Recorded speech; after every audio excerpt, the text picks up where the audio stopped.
여기까지 여러분들이 파이썬이 어떤 것인지에 대해서는 감을 잡으셨을 거라고 생각을 합니다. 앞으로 본격적인 파이썬 활용을 해나가기에 앞서서 변수에 대한 중요한 개념을 정리해 보도록 하겠습니다. 파이썬에서 변수가 데이터 값을 담는 그릇이라고 생각하시는 경우가 많은데요. 아주 초보적인 단계에서는 이렇게 생각을 해도 그럭저럭 해나갈 수가 있습니다.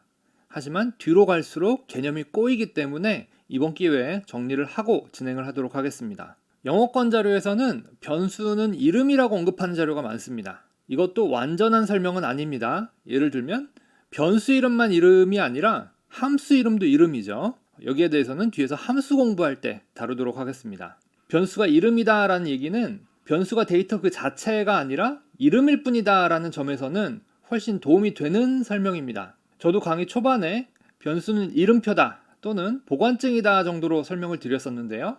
여기서 보다 구체적으로 설명을 드리겠습니다. 우리가 변수의 이름을 지어주는 것은 인간인 프로그래머가 이해하고 사용할 수 있도록 이름을 붙여주는 것입니다. 파이썬에서 a는 3이다 이렇게 입력을 하면 3이라는 데이터 값을 갖는 객체를 메모리에 만들고 그 메모리에 있는 객체를 a라는 이름을 통해서 우리가 찾을 수 있게 해주세요 라고 명령을 하는 것입니다. 인간인 프로그래머가 이 객체를 찾기 위해서 직접 메모리 속을 찾아다니는 것은 매우 어려운 일이겠죠.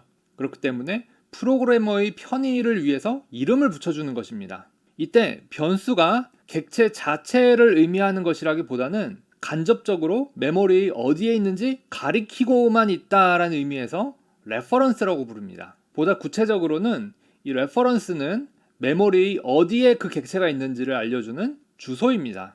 파이썬에서는 변수가 객체 그 자체가 아니라 레퍼런스이기 때문에 한 객체를 두 변수가 가리키도록 만들 수도 있습니다. 앞에서 배웠듯이 불변 객체는 값을 바꿀 수가 없습니다. 예를 들어서 3이라는 값을 가진 객체는 7이라는 값을 갖도록 바꿀 수가 없습니다. 그렇기 때문에 우리가 변수의 값을 7로 바꾼다라고 편하게 얘기할 때 파이썬 내부에서는 아예 새로 7이라는 값을 갖는 객체를 만들고 이것을 변수와 연결시켜주는 것을 의미합니다. 리스트의 경우 주의해야 될 점이 많다라고 앞에서 소개를 해드렸었는데요. 그 이유는 알고 보면 리스트는 여러 객체들을 가지고 있는 것이 아니라 여러 객체들에 대한 레퍼런스만 가지고 있기 때문입니다. 리스트는 가변 자료용이라서 객체를 변경을 할 수가 있죠. 여기서 같은 리스트 객체에 대해서 mylist2라는 이름을 하나 더 붙여줬습니다. 그리고 이 mylist2를 이용해서 리스트의 아이템을 하나 바꿔주면 mylist와 mylist2 둘 다 어차피 같은 객체를 가리키고 있는 상황이기 때문에 우리가 볼 때는 mylist와 mylist2가 둘 다 변하는 것처럼 보입니다.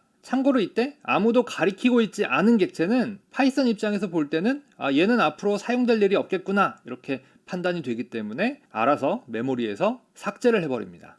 포문에서 컨테이너를 사용할 때도 좀 이해하기 어려운 현상이 있었는데요. 루프 변수는 리스트를 거치지 않고 아이템을 바로 가리키는 레퍼런스를 가지고 있습니다. 그렇기 때문에 루프 변수가 가리키고 있는 불변 객체를 바꾸려고 해도 아예 새로 만들어 버리고 루프 변수가 새로운 레퍼런스를 가리키는 형태가 돼버리기 때문에 원래의 리스트에는 영향이 없었던 겁니다.